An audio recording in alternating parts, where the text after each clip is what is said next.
Karena itulah, Ben sangat hafal dengan denah gedung itu sampai ia menganggap tempat itu seperti rumahnya sendiri.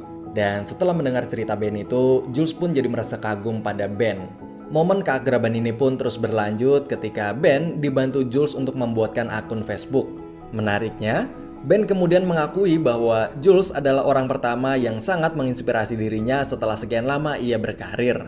Ben pun menekankan bahwa ia tidak pernah bermaksud untuk menjilat karena memang begitulah sosok Jules di matanya. Pujian dari Ben itu langsung membuat Jules tersanjung juga tersipu malu. Nah, setelah itu Jules juga baru mengetahui bahwa Ben adalah seorang duda dan itu membuatnya bersimpati pada Ben.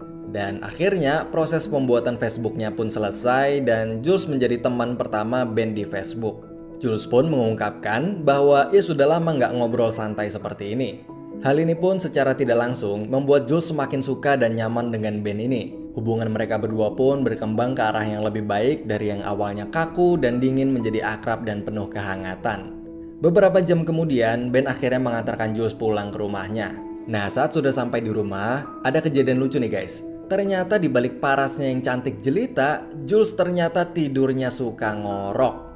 Ben pun sampai heran ketika mengetahui gaya tidur bosnya itu. Dan Jules pun akhirnya meminta maaf kepada Ben karena sudah mendengkur keras di dalam mobil.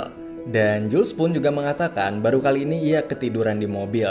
Nah, sejak momen itulah Ben semakin lama semakin mengenal karakter dan kehidupan pribadi Jules.